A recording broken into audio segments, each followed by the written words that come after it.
जय हरी. आज तशा अर्थानं पहिलाच दिवस. काल प्रारंभ केला, पूजन केलं, आपण सुरुवात केली आणि आज सुरुवात करतोय आपण. 2 वर्ष आपली कोरोनात गेली. खऱ्या अर्थानं नुसते 2 वर्ष म्हणजे 2 वर्ष नाही, तर महाराष्ट्र 25 वर्ष मागे गेला असं म्हणायला हरकत नाही. महाराष्ट्रच काय, हिंदुस्थानात जगातही तोच विषय होता. सगळीकडे त्रास झाला, काहीच झालं नाही. म्हणजे या कोरोनाच्या काळात जिवंत राहणं एवढंच झालं. बाकी सगळा नियम ध्येम, नित्यनियम असू किंवा प्रासंगिक नियम असू, उत्सव असू, सण असू, समारंभ असू, सगळं म्हणजे मृतवत झाल्यासारखं होतं. घरच्या घरी करावं लागलं.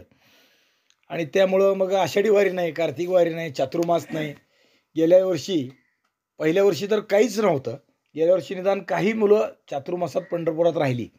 भले ज्ञानेश्वरी नसेल, भले गाथा नसेल, भले कुठं पारायण नसेल, चिंतन नसेल, पण पंढरपुरात राहण्याचा आनंद अनेक जणाला गेल्या वर्षी घेता आला. पहिल्या वर्षी ते जमलं नव्हतं, गेल्या वर्षी घेता आलं. कार्यक्रम कुठंच झाले नाहीत, त्यामुळं सगळीकडं विस्कळीतपणा आला.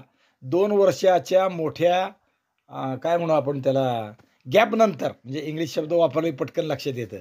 आपल्याकडच्या शब्दानं म्हणजे खाडं पडलं. हां, खंड पडला हा तर झाला, पण ग्रामीण भागात खाडं पडलं. 2 वर्षाचं खाडं पडलं. पण पुन्हा आपण अनेक गोष्टीला प्रारंभ केला. सगळ्या गोष्टी नाविन्यानं अवलोकन करण्याचा विषय पुन्हा सुरू झाला. आषाढी यात्राही मोठी चांगली संपन्न झाली आहे. आता बाकी सगळंच चातुर्मास सुरू झाला. यंदा पंढरपुरात भरपूर विद्यार्थी आहेत. अजून तसा आकडा किती आहेत याचा अंदाज लागलेला नाही, तरीसुद्धा 4-5 हजार तरी असतील असा अंदाज आहे. पाहू. आणि त्यातलाच म्हणजे दरवर्षी चालणारा हा आपला शिवचरित्राचा भाग आपण चिंतन करतो आहोत. आज त्याचा पहिला दिवस आहे. तशा अर्थानं काल नमन केलं, म्हणजे पूजन, आणि त्यानंतर शिवाजी महाराजांच्या चरित्रासाठीचं नमन, ज्याला मंगलाचरण आपण म्हणतो, सगळीकडे आहे. गाथा असेल, भागवत असेल किंवा अन्य कोणताही विषय असेल, तर मंगलाचरणाशिवाय काही नाही. एखादा उपक्रम हाती घेतला, एखादी गोष्ट हाती घेतली की जे भगवत चिंतन पहिल्यांदा आवश्यक आहे, किंवा ज्याला आपण परंतु तेथे भगवंताचे अधिष्ठान पाहिजे या अर्थानं म्हणतो, त्याच्यासाठी ते मंगलाचरण आहे. पण त्याला पहिलं वाक्य आहे, जो जो करील तयाचे, जे करल त्याला मग करणाऱ्याला भगवंत. नुसतं न करता भगवंताच्या अधिष्ठानानं काही प्राप्त होत नाही. नुसतं देव आला आणि सगळं तारलं असं होत नाही. तशा पद्धतीनं मंगलाचरणासाठी काल भगवंताचं अधिष्ठान आपण प्राप्त करून घेण्यासाठी मंगलाचरण केलं. आणि आज शिवचरित्राच्या विषयानं चिंतन करण्यासाठी आपण बसलो आहोत. म्हणजे आपलं शिवचरित्र हे आपण काही वेगळा अभ्यास करून संशोधन मांडतोय, इतिहास संशोधक मंडळाचा आहे किंवा वेगळं काही आहे असं नाही. शिवचरित्रावर एक चिंतन, तुम्हाला एक वेगळं मत मांडू शकतं, मला वाटू शकतं, असा भाग आहे. म्हणून शिवचरित्राचं चिंतन आपण करतो आहोत. यापूर्वी आपलं शिवचरित्र चालूच आहे दरवर्षी. जिथं ते मागं संपलं तिथून पुढं आपल्याला जायचं आहे. माझ्या अंदाजानं 2 वर्षापूर्वी शिवचरित्र हे मुरारबाजी देशपांडे आणि मिर्झाराजे जयसिंगाचं जे सगळं प्रकरण आहे तिथपर्यंत येऊन थांबलेलं होतं. आता आपल्याला तिथून पुढं जायचं आहे. पण 2 वर्ष खाडं पडलं, त्यामुळं सगळं विस्मृतीत गेलं आहे अशी शक्यता आहे. आणि म्हणून एकदम त्रोटक पद्धतीनं पहिले 2-4 दिवस आपण तिथपर्यंत, शिवजन्मापासून ते मिर्झाराजांच्यापर्यंत गतीनं येण्याचा प्रयत्न करू. म्हणजे आता त्याला कधी 2 दिवस लागतील किंवा संपवलं तर 1 तासात संपून जाईल, ठीक आहे. पण थोडंसं चिंतन पण त्या निमित्तानं होऊन जाईल. म्हणून आपण तो विषय करू आणि त्या पद्धतीनं आपण शिवचरित्राला पुढे येऊ. म्हणजे हा विषय घेऊ, शिवजन्माची पार्श्वभूमी, शिवजन्म आणि शिवाजी महाराजांच्या आयुष्यात. मग अफजल खानाची घटना असेल, फतेखान असेल, पुढे शाहिस्तेखान आहे, सिद्दी जोहर आहे. थोडा आता शिवचरित्राबद्दलचा लोकातला आत्मविश्वास किंवा जाणीवा वाढतायत, लोकाला ते समजत आहे. पण जे समजतं आहे ते चित्रपटाद्वारे किंवा कथा कादंबऱ्याद्वारे एवढंच समजतं आहे, किंवा झिरपत असलेल्या लोकाच्या रूढ असणाऱ्या कथा आहेत त्याच्यापेक्षा फारसं पुढं जात नाही आहे. पण साकल्यानं सर्व विचार लोकांपुढं यायला हवा. एकेका घटनेत किती गूढ खोल अर्थ आहे तो आपल्याला समजायला हवा, याचं चिंतन आपण करतोय. माझ्यापेक्षा अजून एखाद्याला गूढ सापडेल, अजून एखाद्याला वेगळं वाटेल, त्याला ते मांडता येईल, काही हा विषय नाही. कारण जसं भगवान श्रीकृष्णाचं चरित्र हिंदुस्थानात अनेक ठिकाणी भागवत होऊन सांगितलं जातं, तसं शिवचरित्रही तेवढंच सखोल आहे, खोल आहे, तेवढाच सर्वांगीण विचार शिवचरित्रात आहे. आणि पहिल्यांदा आपल्याला जो विचार करायचा आहे की शिवचरित्र का, आपण वारकरी विद्यार्थी आहोत किंवा अभ्यासक आहोत, आणि मग मग शिवचरित्राची गरज काय, हा विचार आपण इथून पुढच्या आयुष्यात अध्यात्मात जाणार आहोत. अध्यात्मात जाणार आहोत म्हणण्यापेक्षा आध्यात्मिक पार्श्वभूमी आहे म्हणूनच या क्षेत्रात आपण आलो आहोत. पण तरीसुद्धा शिवाजी महाराज हे तसं अध्यात्माच्या विचारानं विचार करताना एक वीर पुरुष, एक योद्धा पुरुष, एक तत्वज्ञ पुरुष, एक मुत्सद्दी पुरुष किंवा एक राष्ट्राचा विकास करणारा उद्धारक अशा अर्थाने विचार करणारा पुरुष, असं सगळं असताना अध्यात्माशी शिवाजी महाराजांची कुठं असे कनेक्शन ज्याला आपण म्हणतो तसं नाही की आपल्या पूर्वसुरूंच्या अध्यात्माचे नाव आहेत, ज्ञानेश्वर महाराज आहेत, तुकाराम महाराज आहेत, निळोबा राय आहेत, सावतोबा आहेत, किती नावं घ्यावेत, चोखामेळा आहेत, सोहिरोबा आहेत, बहिणाबाई आहेत, म्हणजे अनेकांची नावं घेता येतील. त्यात पुढे शिवाजी महाराज एकदम असं विषयाने येणारा विषय नाही. पण तरीसुद्धा शिवचरित्र का हा एक विषय आहे. आणि दुसरं की आपण म्हणतो शिवाजी महाराज अध्यात्माच्या विषयानं आपल्याला कनेक्टेड नाहीत, पण ते काय आहे की इतके वेगळे वेगळे महापुरुष आपल्या हिंदुस्थानात आध्यात्मिक क्षेत्रात मोठे होऊन गेलेत की त्यात शिवाजी महाराजांचं नाव अध्यात्मात येईल एवढं शिवाजी महाराजांचं डायरेक्टपणानं आपल्याला सापडत नाही. पण शिवाजी महाराज आणि अध्यात्म म्हणजे ज्याला धार्मिक कारण असा जर विचार केला तर शिवाजी महाराजांच्या चरित्रात असे अनेक उदाहरणं आपल्याला सापडतात. शिवाजी महाराजांनी एक अभंग निर्माण केलेला आहे हे आपल्याला माहिती आहे. शिवाजी महाराजांनी साधू संतांचं पूजन केलेलं आहे. पूजन सगळे करतात, पण त्यांच्याकडून गुरु दीक्षा घेतलेली आहे किंवा शिवाजी महाराजांचा आध्यात्मिक उन्नतीचाही काही मार्ग चरित्रात सापडतो. ते श्रीशैल्यमचं उदाहरण सगळ्यात बोलकं आहे. अनेक ठिकाणी म्हणजे शिवाजी महाराज जो जो करेल तयाची या पद्धतीनं जिथं कुठं पहिलं चांगल्या गोष्टी केल्या. स्वराज्याची शपथ हा कथाभाग म्हणून मागं पुढं सोडून द्या, पण भगवत पूजन करून त्या गोष्टी केलेल्या आहेत. आणि श्रीशैल्यमचं दक्षिण दिग्विजय जेव्हा शिवाजी महाराजांनी केला त्यावेळी शिवाजी महाराज श्रीशैल्य महादेवाला गेले हे आपल्याला माहीत आहे. पण तिथे गेल्यावर त्यांना आपलं शिरकमल महादेवाच्या चरणी व्हावं वाटलं. ही कथा म्हणून ऐकण्यापुरतं किंवा ऐतिहासिक बखरीतल्या उल्लेखांना मान्य आहे, पण मग त्याची पार्श्वभूमी काय, त्याचा विषय असा आहे. म्हणजे आता विषय आलाय म्हणून अध्यात्माच्या विषयानं सांगून टाकू की श्रीशैल्यचं महादेवाचं जे मंदिर आहे या महादेव मंदिराचं वैशिष्ट्य अनेक ठिकाणी वेगळी वेगळी असतात. तसं तिथलं वैशिष्ट्य, तिथली साधना हे शिरकमल वाहण्याची आहे. शिरकमल म्हणल्यावर लक्षात येतं आपलं मस्तक छेदून भगवंताला चरणी व्हावं. रावणानं ते केलं ना 10 वेळा, म्हणून तो अजय झाला, अपराजित झाला. त्याचा मस्तक छेदन हा युद्धात कुठं झाला नाही ना विषय. तसं श्रीशैल्यच्या महादेवाला शिरकमल व्हावं असा आध्यात्मिक वारसा आपल्या हिंदुस्थानच्या भूमीत आहे. 12 ज्योतिर्लिंगातलं ते आहे. आणि मग ती अनुभूती तिथं असल्यामुळं शिवाजी महाराजांना ते अंतप्रेरणा झाली एक. आणि हे कुठंतरी शिवाजी महाराजांना माहीत आहे अध्यात्माची उन्नती महादेवाची पूजा करताना इथं शिरकमल वाहण्यानं मोक्षप्राप्ती आहे हे शिवाजी महाराजांना माहीत आहे. म्हणजे आज 300 वर्ष झाले तरी आपल्या सर्वसामान्य लोकांना माहीत नाही, पण ते शिवाजी महाराजांना त्यावेळेस माहीत आहे. म्हणजे त्यांची आध्यात्मिक उन्नती चांगली होती असं म्हणता येण्यासारखं आहे. गागाभट्ट आणि शिवाजी महाराज भेटले त्यावेळी चर्चा वार्ता काय त्यांचा विषय सगळा झाला. राज्याभिषेकाचं नियोजन ठरणं वगैरे हा सगळा भाग झाला. पण त्यावेळेस शिवाजी महाराजांनी गागाभट्टांना एक विनंती केली की आपण मंडन मिश्र आणि शंकराचार्य या दोघात झालेला वादविवाद जो आहे, मंडन खंडन ज्याला म्हणतो आपण, ते मंडन खंडनाच्या विषयावर एखादा ग्रंथ लिहावा.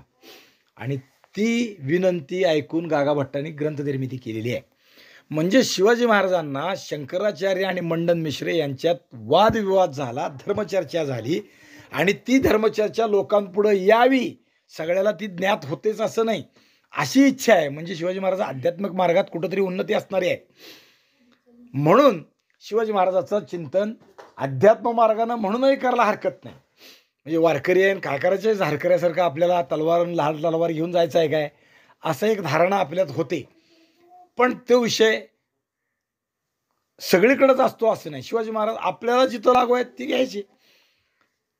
सगळंच शिवचरित्र असं आहे की भगवान श्रीकृष्णासारखं सगळंच आपल्याला लागू आहे, सगळंच घ्यायला हरकत नाही, जिथं शक्य आहे तिथं घ्यायला हरकत नाही. आपण इथून पुढच्या आयुष्यात कीर्तन प्रवचन करण्यासाठी कालापोहे करणार आहोत, म्हणजे इथलं पुढचं आयुष्य आहे ते प्रचारक म्हणून करणार आहोत. मग धर्माचा प्रचार करतो आहे तर धर्माचे धुरीण जसे संत कळतात तसे धर्मरक्षकही आपल्याला कळले पाहिजेत, म्हणून शिवचरित्र आहे. म्हणजे शिवचरित्र का, यातलं हे दुसरं उत्तर आहे. पहिलं, आध्यात्मिक मार्गासाठी आपण असताना शिवाजी महाराज कळले पाहिजेत, आणि दुसरं की जो धर्म ज्या धर्मधुरीणांनी रक्षण केला त्यांचंही चरित्र आपल्याला कळलं पाहिजे, सांगता आलं पाहिजे, कोणी विचारलं तर बोलता आलं पाहिजे. किंबहुना मित्र असं म्हणेन की जसं कीर्तनामध्ये आपण दृष्टांत देतो, त्या कथा सांगतो, त्या कथा शिवचरित्रातल्या सांगायला काय हरकत आहे. अनेक विषयांच्या कथा आपल्याला उपयुक्त असतात. भगवान श्रीकृष्णाचं चरित्र आपण सांगतो, कृष्ण जन्माविषयी येतो, कृष्णचरित्रात कृष्णलीला खूप सांगतो. म्हणजे कृष्ण जन्माचा 8 दिवसाचा उत्सव आहे आणि त्यात कृष्णाच्या लीला सांगणं हे क्रमप्राप्त आहे. पण कृष्णाबरोबर तशा लीला या भारतात कृष्णानंतरही झाल्या, त्याची संगती सांगता आली पाहिजे किंवा सांगायला ते अभ्यास पाहिजे, म्हणून शिवचरित्र आहे. उदाहरणार्थ भगवान श्रीकृष्णाच्या चरित्रात भगवंताने यमुनेच्या देहात उडी मारली आणि कालियाचं निर्दालन केलं. माहिती आहे आपल्याला, आपण ती कथा रंगवून सांगतो, त्याचे अनेक अर्थ सांगतो, आपल्याला ते सांगता येतं, म्हणजे हा विषय आहे. पण तसंच विचार करत असताना भगवान श्रीकृष्णाबरोबर आपल्याला जवळचे वाटणारे, म्हणजे भगवान श्रीकृष्ण लांबचे वाटतात असं नाही, कारण राम आणि कृष्ण या देशाची सूत्र आहेत. म्हणजे DNA ज्याला म्हणतो ना आपण, शरीरात गुणसूत्र असतात आपल्या आई वडिलाकडून, ते आपल्याला प्राप्त झालेले असतात, रक्ताचा कण न कण, अंश ना अंश. तसं या देशाचा DNA राम आणि कृष्ण आहे. आपल्याला तो आपल्या रक्तात लहानपणापासून, लहान पोराला शिकवतो, जय हरी कर, राम राम कर. गावात 2 माणसं समोरासमोर भेटलो की पहिल्यांदा रामरामच होतो, बरोबर आहे ना, आणि शेवट सुद्धा राम राम नामच असतं. म्हणजे हा एक भाग, हा या हिंदुस्थानचा गुणसूत्र आहे राम आणि कृष्ण. तसंच या महाराष्ट्राचं गुणसूत्र छत्रपती शिवाजी महाराज आहे, छत्रपती संभाजी महाराज आहे. आणि म्हणून त्यांचं चरित्र आपल्याला समजलं पाहिजे, ते कळलं पाहिजे, सांगता आलं पाहिजे. म्हणजे मी कथा म्हणून आपण सांगत होतो की कृष्णचरित्रात यमुनेच्या डोहात भगवंतानी उडी मारली आणि कालियाचं निर्दालन केलं. कालिया डोहात उतरून, म्हणजे आता यातला भाग आहे तो, डोह कालियाने त्याच्या वास्तव्याने आपल्या ताब्यात केला होता, म्हणजे त्याच्या ताब्यातली भूमी असं धरू. त्यात भगवंताने उडी मारली आणि कालियाचं निर्दालन केलं. मग ह्याची संगती शिवचरित्रात कुठं लागते, शाहिस्तेखानाच्या विषयात लागते.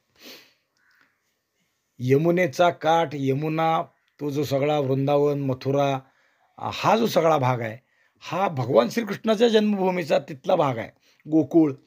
आणि त्यातली यमुना म्हणजे खरा प्रदेश भगवंताचा, पण तिथं आलेला कालिया उपरा एका अर्थानं, आणि त्या कालियाच्या ताब्यात असणारा प्रदेश म्हणून सुद्धा भगवंताने त्यात मारलेला उडी, असा विचार करा. आणि शिवचरित्रात तोच विचार शाहिस्तेखानाच्या बाबतीत करा.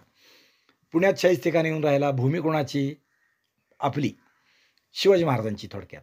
आणि तिथं तो शाहिस्तेखान येऊन राहिला, पुण्यात शिवाजी महाराजांनी बांधलेल्या लाल महालात, शिवाजी महाराजांच्या वास्तव्याच्या वाड्यात राहिला. आणि त्या लाल महालात शिवाजी महाराजांनी आपल्या मोजक्या सैनिकांशी छापा घातला आणि शाहिस्तेखानाचा पराभव केला. आणि जसा कालिया निघून गेला तसा शाहिस्तेखान निघून गेला. कालियाच्या मस्तकावर, कालियाला भीती होती, मला कुठंतरी गरुडराज खाऊन टाकेल, त्रास देईल. नागाचा आणिचं गरुडाचं वाद असतो, भांडण असतं ना, तर मला तो गरुड जिवंत होऊ देणार नाही.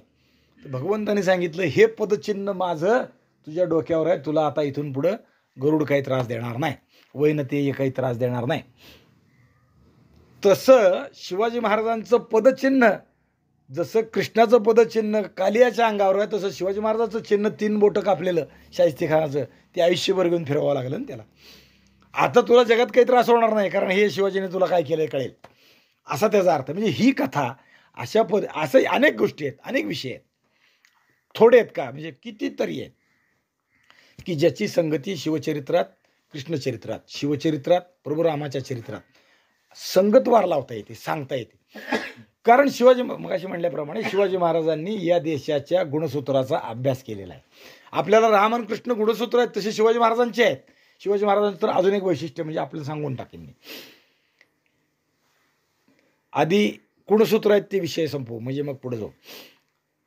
कारण शिवाजी महाराजांनी शिवचरित्रात आपण अभ्यास करताना असं लक्षात येतं की शिवाजी महाराजांनी त्यांच्या चरित्रात भगवान रामचंद्राच्या आणि कृष्णाच्या नीतीचा पुरेपूर प्रत्येक ठिकाणी अवलंब केलेला आहे, अनेक ठिकाणी.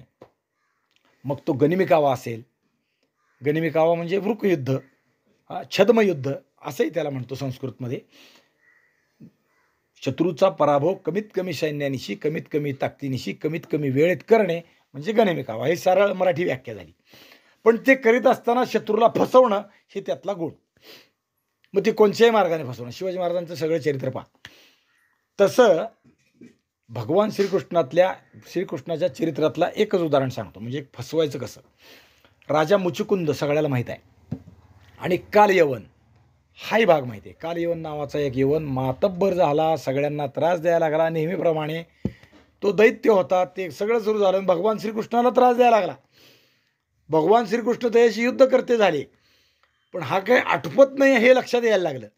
आणि मग भगवंताने काय केलं, पलायन केलं, पळून गेले. आणि पळून गेले ते एका गुहेत गेले आपल्या कथेप्रमाणे. आणि गुहेत गेल्यावर भगवंताला काय आहे, भगवंत आहे, म्हणजे म्हणून माथा त्यांच्या चरणी माथा हेची भले, एवढाच विषय त्यात. भगवंतानी राजा मुचुकुंद अनेक वर्ष युद्ध करून दमला होता, म्हणून त्याला वरदहस्त होता की दीर्घ तुझी निद्रा होईल. जर कोणी तुझी निद्रा मोडेल तर तो मनुष्य तू बघितल्या बघितल्या जळून राख होईल. मग भगवंतानी या वराचा आपल्या चरित्रात उपयोग करून घेतला, लीलेत उपयोग करून घेतला. मुचुकुंदाच्या अंगावर आपला शेला पांघरला आणि ती खांबाआड जाऊन लपले. आणि कालयवन आला त्या गुहेत, आणि शेला बघून त्याला वाटलं की ते कृष्ण झोपलाय, आणि तो शेला ओढला आणि उठ म्हणून राजाची निद्रा त्याने भंग केली. आणि राजाची निद्रा भंग होऊन राजा वैतागून उठला, आणि समोर दिसला तो कालयवन, आणि मग कालयवन राग झाला. हे छद्मयुद्ध आहे. हेच शिवाजी महाराजांनी पुढच्या आपल्या आयुष्यात वापरलेलं आहे. काय आहे, कोणत्या गोष्टीचा आपल्यासाठी कसा उपयोग करून घ्यावा ते शिवाजी महाराजांनी वापरलेलं आहे. मग ते अफजल खान वधाच्या वेळेस असेल, फतेखानाच्या वेळेस असेल, छद्मयुद्ध. हाती तलवार घेऊन आल्यावर तलवार घेऊनच गेलं पाहिजे असं नाही गरज, त्याला मारणं महत्त्वाचं आहे. मग तलवार घ्या, युक्तीनं मारा, वाघनखानं मारा, किंवा तह करून मारा, सगळ्या गोष्टी शिवाजी महाराजांनी केलेल्या आहेत. आणि मग अशा पद्धतीनं असणारे शिवाजी महाराज हे आपल्याला चांगले कळले पाहिजेत. आपल्या कथाकीर्तनात ते सांगता आले पाहिजेत. कृष्णाबरोबर शिवाजी महाराज सांगता आले पाहिजेत. म्हणून मी मगाशी म्हणालो की शिवाजी महाराज दुसरा विषय, म्हणजे गुणसूत्र शिवाजी महाराजांनी शिकलेत हे आहे. पण शिवाजी महाराजांच्या चरित्रात किंवा त्यांच्या जन्मच मुळात राम आणि कृष्ण या दोन्ही कुळातला आहे. कारण शिवाजी महाराज स्वतः भोसले कुल म्हणजे सूर्यकुलातले आहेत. ते प्रभू रामचंद्राचे वारस आहेत. आपण म्हणलं तर ते आपल्या जेव्हा शिवजन्माचा विषय येतो तेव्हा ती वंशावळ सांगतो आपण. रामापासून शिवाजी महाराजापर्यंत सांगता येते, उपलब्ध आहे ती. म्हणजे ते प्रभू रामाच्या कुळातले आहेत, म्हणजे रक्तानं प्रभू रामचंद्र आहेत. दुसरा विषय की शिवाजी महाराज आईकडून कृष्ण कुळातले आहेत. जिजाऊ साहेबांचं जाधव घराणं म्हणजे यादव, आणि यादव हे घराणं प्रभू रामचंद्राचं जसं सूर्यवंश, तसा भगवान श्रीकृष्णाचा हा यादव वंश किंवा ज्याला चंद्रवंश म्हणतो त्या कुळातले हे जाधवराव हे घराणं त्या कुळातलं आहे. जाधव हे आपल्याकडे झालेला शब्द आहे, मुळातला तो यादव आहे. आणि यादवांचं कुळ प्रभू रामचंद्रासारखंच यादव कुळ म्हणजे कृष्णाचं कुळ हे आईकडून शिवाजी महाराजांना प्राप्त झालेलं आहे. त्यामुळं कृष्ण आणि राम याचा योग्य संयोग म्हणजे शिवाजी महाराज. राम आणि कृष्ण जसं आहे तसं सूर्य आणि चंद्र या दोन कुळांचा संयोग म्हणजे शिवाजी महाराज. सूर्याचं प्रखर तेज आणि चंद्राची शीतलता हे चरित्रात दोन्ही अंगाने जित आहेत ते म्हणजे शिवाजी महाराज. आणि मग यांचं चरित्र अभ्यासायचं नाही तर दुसरं काय अभ्यासायचं, म्हणून शिवचरित्र. म्हणजे आपण शिवचरित्रच का या विषयानं थोडा आजचा विषय चिंतन करणार आहोत. हे 2-3 विषय त्या पद्धतीनं मांडता आलेत. याच्याशिवाय अजून अनेक विषय आहेत की शिवचरित्र का, म्हणजे अनेक विषयांना आपण विचार करतो शिवचरित्रच का. मगाशी आपण बोलताना म्हणालो की धर्म ज्यांच्यामुळं रक्षण झाला, मग याला प्रमाणही पाहिजे, आधारही पाहिजे. कविभूषण नावाचा कवी शिवाजी महाराजांच्याच काळात निर्माण झाला आणि त्यांनी शिवाजी महाराजांना पाहून याचा अर्थ प्रत्यक्ष पण पाहिलं, त्यांच्या कथाही ऐकल्या. तो उत्तर हिंदुस्थानातला, तो इथला नाही, टिकमापूरचा, आग्र्याच्या जवळ. पण तिथं त्यांनी औरंगजेबाला परास्त करणाऱ्या या शिवाजीराजाचं चरित्र, त्यांच्या लीला ऐकल्या आणि तो तिथून भेटीला शिवाजी महाराजांना इथं महाराष्ट्रात आला आणि तो शिवाजी महाराजांच्या भेटीनं भारावून गेला आणि त्यांनी 1 नव्हे 2 3 ग्रंथ लिहिले. एक अलंकारशास्त्रावरचा, अलंकार म्हणजे ज्याला मराठी व्याकरणात आपण अलंकार म्हणतो, कोणतं काव्य कशा पद्धतीने लिहावं ह्याच्याबद्दलचं जे असतं त्याला म्हणायचं अलंकार. तर ते अलंकारशास्त्रावरचा एक ग्रंथ लिहिला. दुसरा शिवाजी महाराजांवरच एक 52 कडव्याचं चरित्र शिवाबावनी नावानं लिहिलं. आणि अजून एक कविभूषणावर छत्रसाल दशक नावाने एक ग्रंथ लिहिला.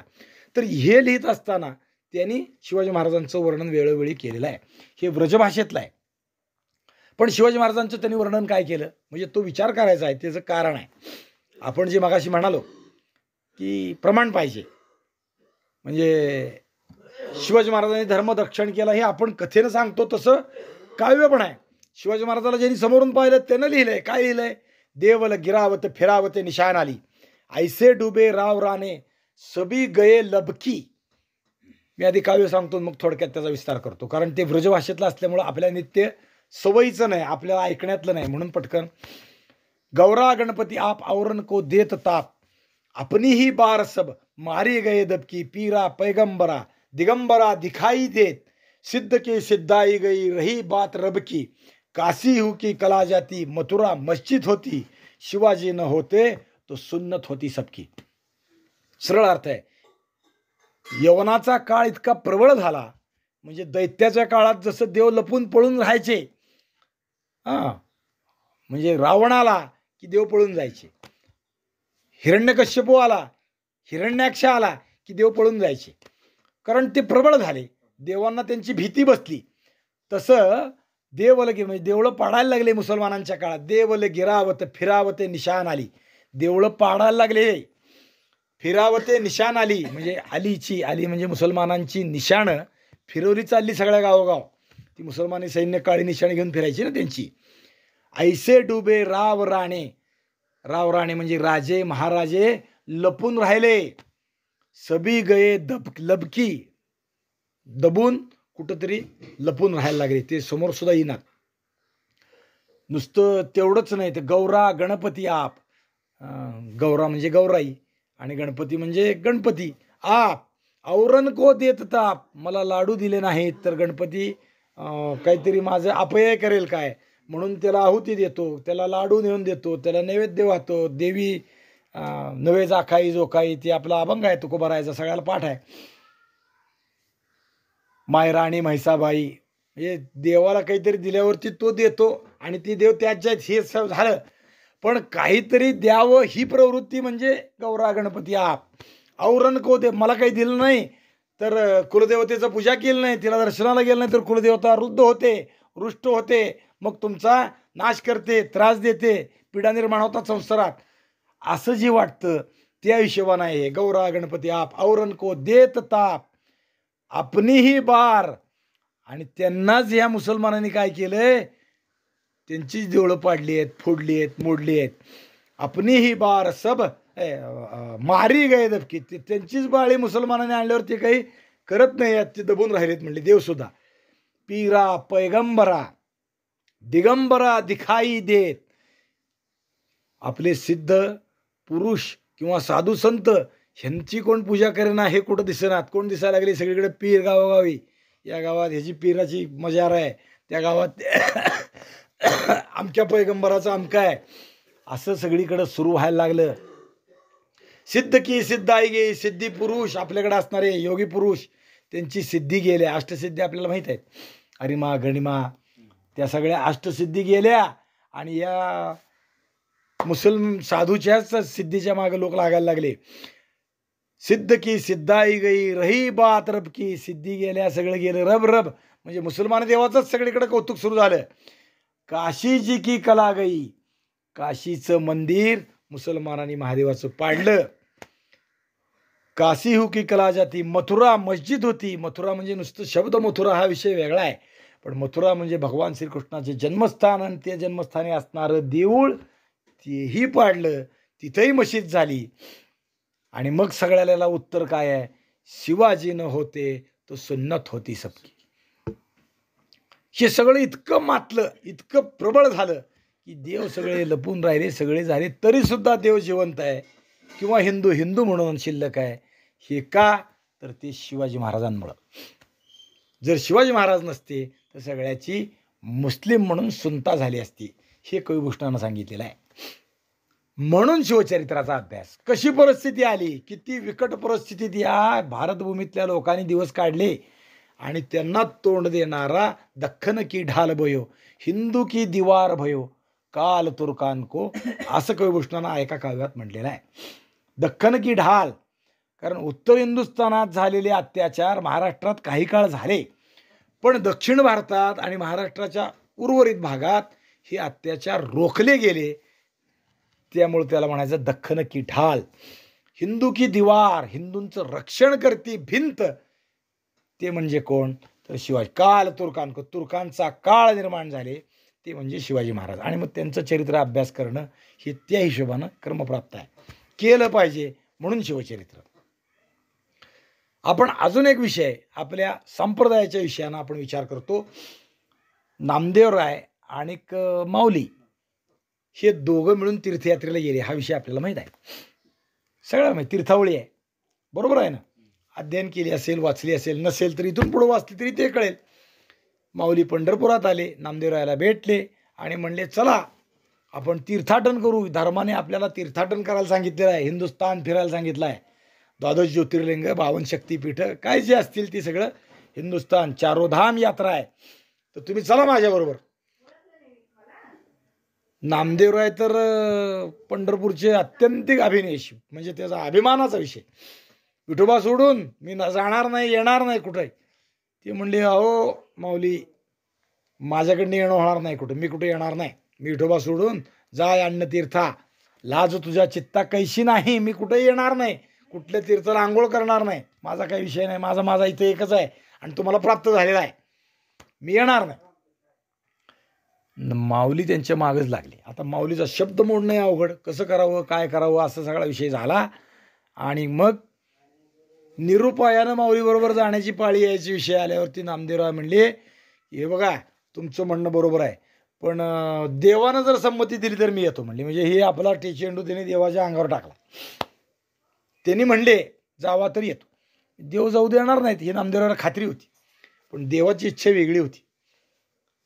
देवाची इच्छा होती नामदेवरावाने उत्तर हिंदुस्थानचं भ्रमण करावं. उत्तर हिंदुस्थानचं म्हणण्यात वेगळ्या अर्थाने मी शब्द वापरला. सगळ्या तीर्थाचं भ्रमण करावं हा एक भाग देवाच्या इच्छेतला आहे. म्हणजे आपल्या पद्धतीप्रमाणे हिंदुस्थान पाहायला पाहिजे. केल्याने देशाटन पंडित मैत्री सभेत संचार, मनुजा श्रेष्ठत्व येत असे फार. पंडित मैत्री केली, सभेत संचार केला आणि पर्यटन केलं. पर्यटन म्हणजे आजच्या हिशोबातलं पर्यटन नाही बरं का, तीर्थयात्रा भ्रमण केलं. जय हरी, बसा, या तीर्थयात्रा भ्रमण केलं तर देशकाल परिस्थिती कळते, समाजाचं दुःख कळतं आणि म्हणून हिंदुस्थान फिरायचं आहे. आणि ते नामदेवरावांनी करावं हे भगवंताची इच्छा आहे. मी त्याच्यापेक्षा वेगळा विचार मला वाटतो म्हणून बोलणार आहे बरं का. इथं नुसतं देवाला एवढं अपेक्षित नाही आहे. म्हणजे आपण तीर्थावळी सांगताना देवाला नामदेवरायाचा विरह झाला, नामदेवरायालाही देवाचा विरह झाला. विरह काय आहे, देव हातात प्राप्त झालेला नुसतं तेवढ्यानं कळत नाही, विरहानंही कळतो. हा विचार देवाला नामदेवरायाला पटवून द्यायचा आहे म्हणून उत्तर हिंदुस्थानात जायला सांगितलं. हा एक भाग आहे. पण यापेक्षा अजून एक पुढचा भाग आहे की अरे नामदेवा, उत्तर हिंदुस्थानात हा धर्म ध्वस्त करणारे लोक प्रबळ झाले आहेत, त्यांचं आक्रमण थोपलं पाहिजे तर धर्म जिवंत राहील, याची जाणीव नामदेवरायाच्या हृदयात निर्माण व्हावी म्हणून उत्तर हिंदुस्थानात नामदेवरायाला पाठवलं. कारण त्यानंतर नामदेवराय भारत भ्रमण करून आल्यावर ते पंजाबात अनेक वर्ष राहिले. त्यांनी निर्माण केलेले अभंग त्यामुळंच पुढं गुरुग्रंथ साहेबामध्ये आहेत. आणि शीख धर्माची संस्थापना जी गुरु नानकांनी केली त्या प्रेरणेत नामदेवरायाचा अंश आहे. हे धर्माचं आक्रमण रोखलं पाहिजे ह्याची जाणीव शीख संप्रदायाची निर्माण झाली, त्यात नामदेवरायचा हिस्सा आहे. नामदेवरायांनी तिथं राहून धर्मजागरण केलं, म्हणून हिंदुस्थान आज हिंदुस्थान म्हणून जगला. पण ते नामदेवराय जर उत्तर भारतात गेलेच नसते तर त्यांना तिथला भाग कळलाच नसता, तो विशेष ज्ञात झाला नसता ना. धर्म किती ऱ्हासाला चाललाय आणि ते रक्षणासाठी आपण इथं राहणं गरजेचं आहे. हे विषय नामदेवरायाला कळावा, त्यांनी ते रक्षण करावं, म्हणून नामदेवरायाला भारत भ्रमणाला भगवंताने अनुज्ञा दिली. अनुज्ञा नाही, आज्ञा दिली. जा नामदेवराय, माऊली बरोबर जा, त्याशिवाय तुला कळणार नाही. मग ते बाकी सगळ्या कथा आपल्याला माहीत आहेत. म्हणजे ते नामदेवराय जाताना म्हणाले, ज्या देवाला हात नाहीत त्याच्या मी पाया पडणार नाही, जिथं तू नाही तिथं मी हे करणार नाही, जिथं समचरण नाही ते मी पाया पडणार नाही. अनेक गोष्टी सांगितल्या नामदेवरायने. आणि एवढं असून सुद्धा नामदेवराय उत्तर भारतात गेले. नुसतं गेले नाही, जे क्षणभराच्या साठी भगवंताच्या विरहाला तयार नव्हते, ते पंजाबमध्ये घुमानमध्ये अनेक वर्षे राहिले. उत्तर भारतात घुमानमध्ये असं म्हणतात की नामदेवरायांनी तिथंच देह ठेवला म्हणून त्यांची समाधी आहे. आपल्याकडं आपल्या पद्धतीनं ते पंढरपुरात समाधी आहे, इथंच त्यांनी देह ठेवला. कुटुंबातल्या लोकांसह नामदेव पायरीला समाधी घेतली, भगवंतांनी त्यांना ती दिली. पण तिकडची भावना लोकांची अशी की नामदेवराव इथं आले आणि इथलेच राहिले, शेवटपर्यंत इथे राहिले. हां, म्हणजे नामदेवराव उत्तर हिंदुस्थानात नुसतं आपण जातो तसं तीर्थाटनाला गेले नाहीत. काशीत जावं रबडी खावी, मथुरेत जावा पेढा खावा, आग्र्याला जावा पेठा खावा, म्हणून नामदेवराय नाही गेले. नामदेवराय यासाठी गेले, धर्म जागो निवृत्तीचा, ते इथं आहे. कारण निवृत्तीनाथाची एक शिष्य परंपरा नामदेवराय आहे. म्हणून म्हणजे नामदेवरायांनी केलेलं तीर्थाटन त्यासाठी धर्म जागोसाठी. मग नामदेवरायाचे वारस म्हणून आम्ही जर वारकरी संप्रदायाचा प्रचार करत असू, वारकरी संप्रदाय लोकांपर्यंत नेत असू, तर नामदेवरायांनी केलेलं काम आणि त्यांच्याच हिशोबानं त्यांनी त्या पूर्वसुरूंची मात्रा धरून केलेलं, शिवाजी महाराजांनी केलेलं काम धर्मरक्षणाचं, हे आपल्याला लागू आहे. आणि म्हणून शिवचरित्राचं चिंतन, मांडणं, अभ्यास. सर्व सुख मज आहे पांडुरंगी. आपण मगाशी विचार करत होतो नामदेवराय काय गेले, जावे कवणा लागी कोण्या तीर्थे, सगळं पांडुरंगा पायापाशी आहे, तर कशाला कुठल्या तीर्थाला जायचं आहे, गरज नाही. अजूनही आम्ही जात नाही, अजूनही वारकरी तीर्थाला नको नाही, तुझ्या पायापाशी सगळं आहे, कशाला जायचं आहे. ते त्या हिशोबाने रंक होऊन या पंढरी चोहटा, राखेन दारवंटा महाद्वारी, एवढं सगळं आहे तरी नामदेवराय उत्तर भारतात गेले. मगाशी सांगितलं ते कारण नामदेवरायला ते पुढचं झालंय दर्शन. राजे यवन भ्रष्ट झाले, ठाई ठाई दोष घडले. राजे यवन असतात ते भ्रष्ट होत, किंवा दुसरे आपले जरी राजे असले तरी यवनाच्या संसर्गानं भ्रष्ट झाले. आणि मग काय घडलं, ठाई ठाई दोष घडले. हे सगळं कळलं पाहिजे म्हणून शिवचरित्र. मग येही अवतार घेतले, कलिदोष हरावया. नुसतं यवनभ्रष्ट राजे झाले एवढ्यावर संपत नाही, ते पुढचं भगवान श्रीकृष्णाचं आहे, परित्राणाय साधूनाम. मग येही अवतार घेतले, कलिदोष हरावया. कृष्ण का अवतारतात, आणि मग तेच म्हणजे ते संगती पण आपण आहे विषय. आणि शिवचरित्राचा विषय जे आहे, शिवाजी महाराजांचा जन्म हा विषय आहे ना, तो शिवाजी महाराजांचा जन्म म्हणजे सामान्य मनुष्य नाही, भगवंताचा अवतार आहे शिवाजी महाराज. कारण मालोजी राजाला स्वप्नात झालेला दृष्टांत आहे, मी तुझ्या पोटी जन्माला येईन, म्हणजे तुझ्या कुळात मी जन्माला येईन, हा मालोजी राजांना झालेला दृष्टांत आहे, जिजाबाई साहेबांच्या चरित्रात आहे. आणि विष्णूचा अवतार घरात जन्माला येईल अशा पद्धतीनं ते. आणि मग भगवंताचा अवतार आहे, तर अवताराच्या आपण सगळे अवतार, दशावतार आपल्याला पाठ आहेत, म्हणजे त्याशिवाय 24 अवतार भागवतात सांगितलेले आहेत. भगवंताचे अवतार आपल्याला माहीत आहेत. मग ते सगळ्या अवताराचं चिंतन आपण मांडतो, तसं मग हा अवतार म्हणून शिवाजी महाराजांचंही चिंतन मांडायला काय हरकत. म्हणून शिवचरित्राचा विषय आपण अभ्यास करायचा आहे. नामा म्हणे पुढे हे जन यवन संसर्गे कठीण. नामदेवरायाला जे अनुभव आला तो विषय ते यातला आहे.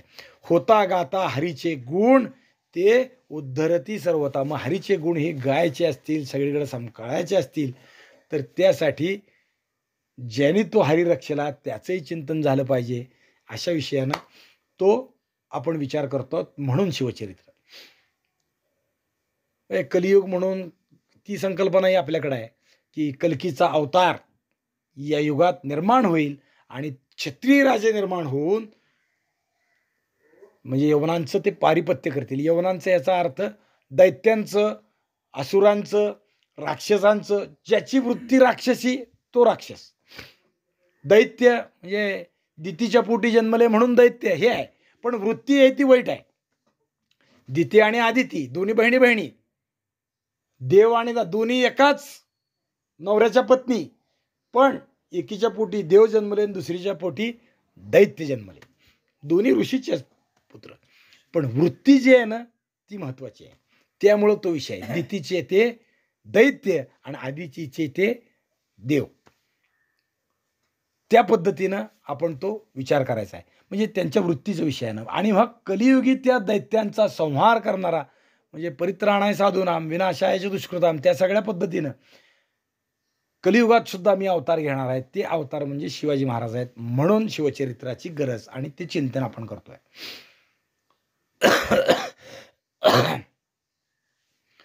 म्हणजे मगाशी नामदेवरायाचा विषय त्या पद्धतीनं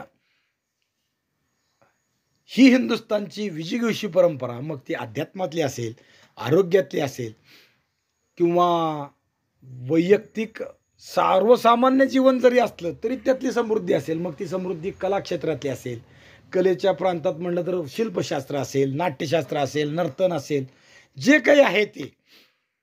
आपल्याकडं कसं आहे माहिती का, कला कलेसाठी नाही आहे. कोणतीही कला म्हणजे नर्तन आहे, नाचकाम म्हणतो आपण त्याला, नाचणं आहे किंवा गायन आहे. उत्तर भारत म्हणण्यापेक्षा पश्चिम जग जे आहे आणि पूर्व आपल्याकडचं जे आहे त्यातला फरक आहे. पश्चिमा लोकांचं गायन, वादन, नर्तन ह्या कला किंवा शिल्पकौशल्य किंवा विणकाम, कोणचीही कला घ्या, हे वैयक्तिक सुखासाठी आहे. आपल्याकडची ही वैयक्तिक सुखासाठी, त्यातली अत्युच्च पातळी जरी असली तरी ती भगवंताच्या चरणी आहे. गायन कुठं? देवाच्या समोर. नर्तन कुठं? देवाच्या समोर. मी जे करतोय गायन, मी जे बासरी वादन करतोय, मी जे तबला वादन करतोय, मी पखवाज वादन करतोय, हे जे आहे ते हे माझ्या सुखासाठी नाही, तर देवाला आनंद वाटावा म्हणून, त्याच्या म्हणजे विरंगुळ्यासाठी, त्याच्या विलासासाठी, त्याच्यासाठी आहे. आपल्याकडं पंढरपुरात रंगशिळा या नावाचा एक शब्द आहे, माहीत आहे का? बहुतेक सगळ्याला माहीत असेल. काय विषय माहीत नाही, पण थोडक्यात सांगतो किंवा लक्षात येतं. पांडुरंगाच्या समोर एक 16 खांबी आणि एक चौखांबी 2 मंडप आहेत, जिथं 16 खांब आहेत आणि जिथं 4 खांब आहेत. आणि त्या दोन्ही मंडपाच्या मध्यावर एक गोल असा दगड लावलेला आहे, ज्याला गोल रंग आकार दिलेला आहे. त्याला म्हणतात रंगशिळा. ही कधी कधी चौकोनी पण असते.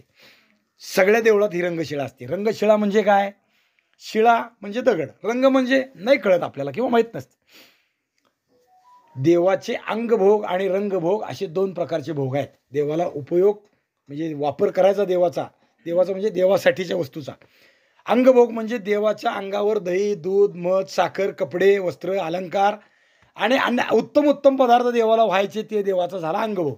आणि रंगभोग म्हणजे ऐश्वर्य, विलास. देवाच्या समोर नर्तन करणं, त्याच्यासाठीची जागा रंगभोगाची म्हणजे रंगशिळा. अलग लक्षात. नर्तन नुसतं नाही, गायन असेल, वादन असेल, अहो हे सगळं जाऊ दे, कला म्हणून सोडून द्या, नको. आपण भगवत चिंतन करणाऱ्या कथा, भागवत असेल किंवा ज्ञानेश्वरी कथा सांगतो आपण, किंवा आपण कीर्तन करतो, कुठं करतो? देवाच्या समोर. ते करण्याची जागा म्हणजे रंगशिळा, ते करण्याचं ठिकाण म्हणजे रंगशिळा. ते रंगभोग आहे देवाचा, म्हणजे देवाचा विलास आहे. देवाला कथा ऐकायला आवडतं, देवाला आपल्याच लीला भक्तांच्या तोंडून ऐकायला आवडतात, ते ठिकाण म्हणजे रंगशिळा. आता कुठेही भागवत कथा जरी असली, जरी देवळाचा प्राकार नसला, गावाच्या बाहेर मोठा मंडप घातला, तरी भागवत कथा करणाऱ्या किंवा दुसरी शिवकथा असू द्या, रामकथा असू द्या, कुठलीही कथा असू द्या, अगदी कीर्तन जरी असलं तरी समोर अधिष्ठान असल्याशिवाय आपण कीर्तन नाही करत. भागवत कथेच्या समोर त्या मंडपात, म्हणजे आता भाषेत व्यासपीठावर, स्टेजवर म्हणले की पटकन लक्षात येते, समोर देवाचं विग्रह असतो. भागवत कथा जिथं चालते तिथं चौरंगावर परमात्मा गोपाळ कृष्ण मांडलेला असतो, राम मांडलेला असतो, महादेव मांडलेला असतो, त्याला कथा असते. कथा पहिल्यांदा श्रोता आहे ते भगवंत आहे, उरली तर श्रोता वक्ता आपले बाकीचे लोक आहेत. आता टी व्हीत सगळं वेगळं चाललंय. आता टी व्हीत कीर्तनं असतात, देव मागा असतो बुवा पुढं तोंड करून बोलतो. आता कसं काय मागं देवाला ऐकायला जाते कुणास ठाऊक. हे विपरीत आहे, नाही चालणार आपल्याकडं. अगदी आपल्याकडं तर इतकं आहे ना, पंढरपुरात कथा कीर्तन चालतं. हां, जिथं कुठं मठात आहे तिथं विग्रह असतो, त्याच्या पुढं कथा असते. पण जर विग्रह नसेल म्हणजे देव नसेल मठात, नुसतं मठ आहे, नुसतं जागा आहे, तर त्या मठात कीर्तन करताना तोंड देवाकडे करून करतात कीर्तनकार. आपलं तोंड देवाकडे करून करतात. आता अंमळनेकर महाराज जा, मठात जा, तिथलं जिथं देवघर आहे त्या देवघरासमोरच कीर्तन कथा होते. दुसरीकडं नाही, कुठल्याही मठात. गजानन महाराजांकडे जा, गजानन महाराजांकडे तोंड करून कथा कीर्तन होते. पहा, म्हणजे ते तोंड अगदी समोरच केलं पाहिजे असं नाही, असं पण एका बाजूनं चालतं. उलटं मात्र घोटाळ्याचं आहे, नाहीत करत कुठं. बघा तुम्ही कुठेही. म्हणजे रंगभोग या विषयानं आपण ते विचार करतो. देवाचा तो विलास आहे, देवासाठी आहे, या विषयानं विचार करत होतो. म्हणजे कला कशासाठी? कला कलेसाठी नाही, कला उत्पन्नासाठी नाही, कला आपल्या विलासासाठी नाही वैयक्तिक, ती भगवंतासाठी आहे. म्हणजे जे व्हायचं आहे ते भगवंताच्या चरणी, या पद्धतीने विचार करतो. म्हणजे हिंदुस्थानचं सर्वोत्तम जे आहे ते भगवंतासाठी आहे. आणि हे सगळं सर्वोत्तम संपवायचं काम मुघल शासकाने केलं. कारण ते कलेचे द्वेष्टे होते. कुठल्याही मंदिरात जा, मंदिरं फोडलेलीच दिसतात. हां, नुसतं एवढं नाही, औरंगजेबाच्या काळात अधिकृत औरंगजेबानं फरमान काढलं होतं एक, म्हणजे मंदिराविषयी नाही, संगीताला बंदी राज्यात.